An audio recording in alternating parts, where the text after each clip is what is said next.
your books, the four middle grade that I've just enjoyed back to back my marathon session, they are very safe. I felt very comfortable. Like some conflict's going to happen here. Some people are going to have emotions and feelings. That's no point am I not in suspense that something might happen, but there is a sense of safeness that this isn't going to go off the rails. It's not going to get too scary, too bad, too dark. How do you go about creating that?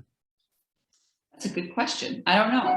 I think it has to do with a feeling in my heart as I'm writing, you know? I remember actually when I was writing the third Bat book, and my editor, my agent, who I love, Ruben Pfeffer, said, there's a question about baby cakes, the class rabbit. And he wanted me to kill off baby cakes to raise the tension. And I'm like, there's no way baby cakes is dying. Like, nobody's dying in this book. And I'm not against, I mean, I have a book called What Girls Are Made Of, and there's just a really tragic scene of a dog that dies in that book, which is like, there's a whole list on like books where the dog dies, where people put books and never read them because people, more than anything, don't want to read about animal cruelty, which is an interesting conversation when people are so willing to read such terrible things happening to people. But anyway, I'm not opposed to doing hard things to characters, but I just knew that the Bat books, that wasn't the place for it. And the same came with Harriet. Just this, I don't know, I think this book started with even its character, but also, I guess, tone. I just knew that these books, I wanted them to feel complicated, and I wanted them to center kids' big emotions in the way that even things that are little to grown-ups are incredibly big to children. But in a way that that felt like a hug. And we know what a hug feels like. So that's what I wrote. And there can be a lot of emotions in a hug, but there's also a sense, if it's a hug from someone you want, of being taken care of, even while you're feeling those big emotions. Yeah, it's something I don't know if you know the answer, and I'm jumping ahead thinking of Bat, but Harriet also ends in a place where the things we want to happen, without spoiling, the things we want to happen have happened, and things come together, but it never feels overly saccharine. It never feels contrived. We feel that the character has earned that. I'm assuming that's multiple revisions until you get there. That doesn't happen the time one. But why is it that you're pulling it off when so many fail, you think? Two answers. First of all, that is something that existed from the first draft, was the characters are for me the most natural thing. Like this book that I'm working on, the sequel, the ending, I nailed it. And the character arc, I nailed it. But the plot, the machinations of the plot are what I need to revise and work on. Why do I succeed in that where some people fail? I think it's because of my core belief, that two core beliefs that I have. I have many. These are the two. Children are whole people already. They are not vessels to be filled, and they are not practice humans. They are whole people, and all of their emotions are real. By the time a kid is like 3 or 4, they have felt almost all the big emotions. They have felt rage and love and shame, right? And joy and pride. The things that we write about, children have those things. We don't need to manufacture them or make them big or like simplify them. Children are whole people. And so if you write about whole emotions, children will respond in the same way any other person will. The other core belief I have is that our job as writers for and about children is to make good art. Our job is not to teach a lesson or convince kids and to provide them with like a saccharine pill. Our job is to tell a good story, and good stories involve emotion and involve touching the shared thread of humanity. Will a kid learn lessons from my book? It's none of my business. It is absolutely none of my business. My business is to be a human and to tell a good story. And so I think where authors often fail is that I see a lot of people say, well, I want to write this book because I want to teach this lesson. I want to show kids that. And sometimes they're really nice lessons even. But it's like, well, then just tell them that thing. Don't write a book. Why make them sit through a whole book if you could tell them a thing in 2 sentences? So a book is not a device through which to, in my opinion, a book is not a device in which to deliver a lesson. A book is a reflection on shared humanity and an opportunity to experience art through story. So there you go. That's why I think some people fail. I think they privilege, either they privilege lesson over story, or they privilege business over art, and often both. I'm going to push back just a little, not because I have any wish to argue when I've already established that you win. Well, I say in my opinion, so I'm happy to argue about it. I'll defend my opinion. No, not argue. I just want to hear your thoughts on this, to where it had challenged my assumption, so I can figure out where I'm not quite getting it. Because I know that when you write a story, because a story is going to have a theme, just by the virtue of the fact that you're going to pick your hero, and the hero is going to achieve their goal one way or another, the way through which they achieve the goal is therefore presumably a desirable quality that the reader would want to take on for themselves so they can achieve likewise. So knowing that that's baked in, that's going to be there theoretically in the story, do you lean into that at any point after it's written, or is it stay away from it, it's not your business? I would say I do my best. And I think where I fail as a writer sometimes is when what I believe about what lesson I want people to get, it shows up when you can see that, or when it's too heavy-handed. I think in Red Hood, if anything, if I could revise anything, I would do one more pass for tucking in myself and hiding myself better in that story.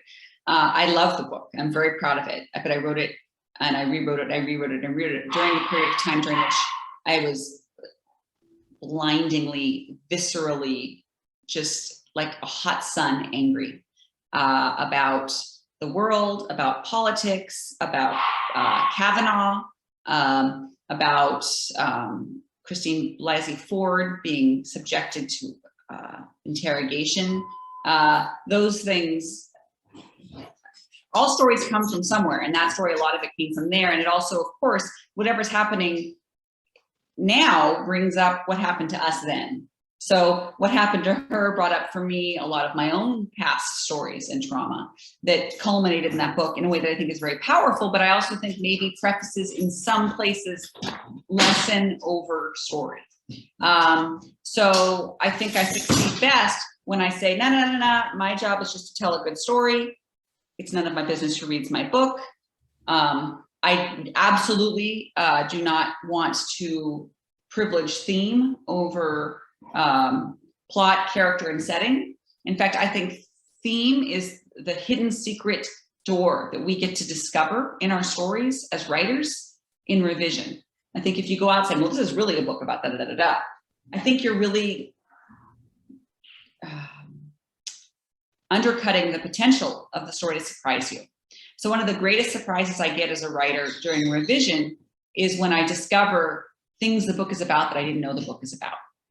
And theme, I think, is one of the most, and this is something I talk about a lot when I teach, is theme. I think it's one of the most misunderstood qualities of a book. I think we think of themes like, well, this is like, you say Damsel. You could say, oh, that's a book about gaslighting. And that's a book about sexism and patriarchy. Well, that's not theme. Those are just words. So to me, that's like figuring out what the words of the book are is just the first step in figuring out what the book's theme is. The second step is, well, what questions about those words is this book asking?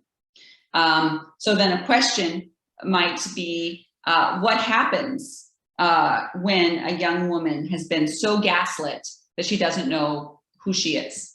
So that's the second step in discovering the theme. First is the word, gaslit and patriarchy. The second is what happens when a girl has no idea who she is. And then the third thing is more what the theme of the book is. Like, what's the belief that you have as a person? It's a belief, not a truth, that answers that question.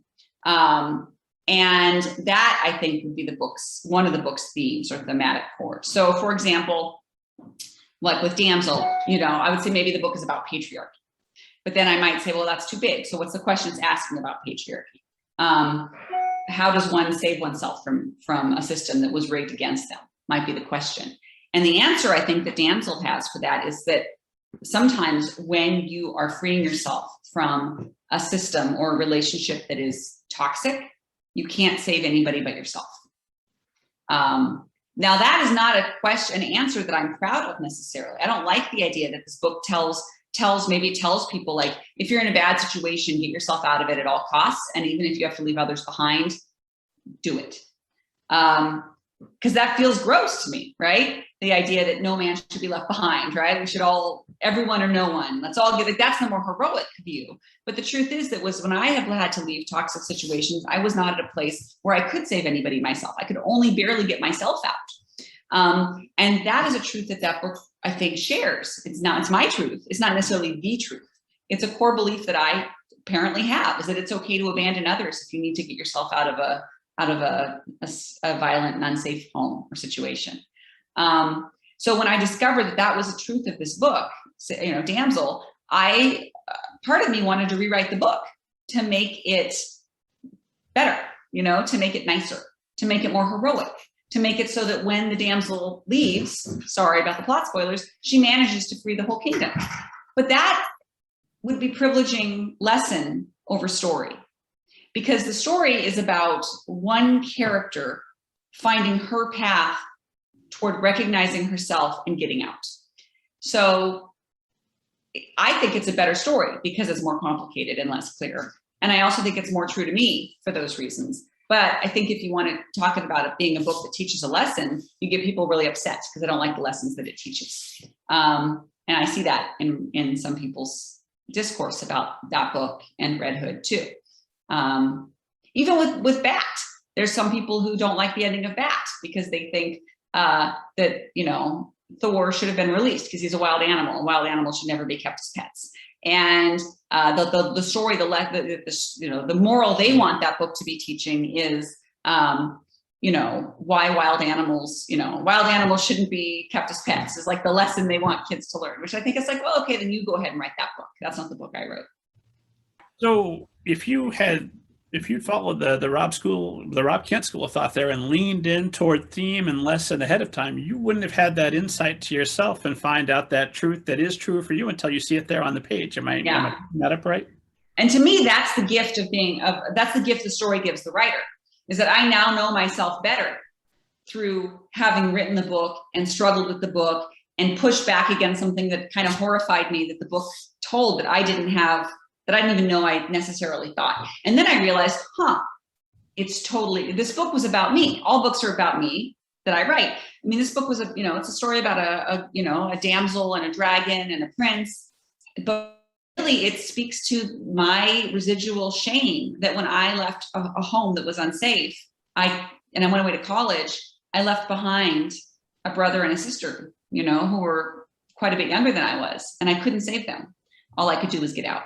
And this is like the stuff of therapy, right? The stuff that I continue to apologize for to my siblings, even though what could I have done? I was a kid too. But that's what Damsel is largely about, I think, too, is this unresolved truth in my life.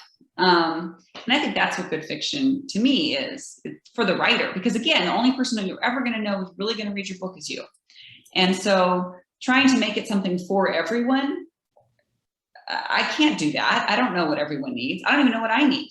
But it's through writing and revising and re-examining and asking these hard questions. What are the words of the book? What questions about the world around those words is this book asking? And what does it seem to be telling us as its answer? I learn a lot about myself. Does that scare you at all, knowing that you're going to learn things about yourself that you don't know going in and can't plan for ahead of time? Nah. No problem at all. Why would I even ask? I mean, I'm an interesting person, We're all interesting people. People are interesting. I think people are fascinating.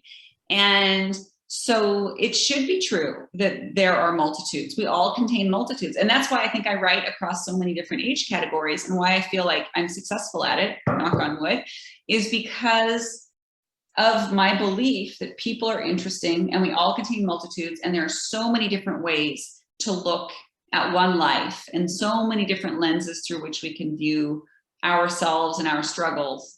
I don't think I cannot separate writing and humaning. To me, they are the same. And so to be a better writer and to continue to grow as a writer, I must continue to interrogate my beliefs and my flaws from different angles.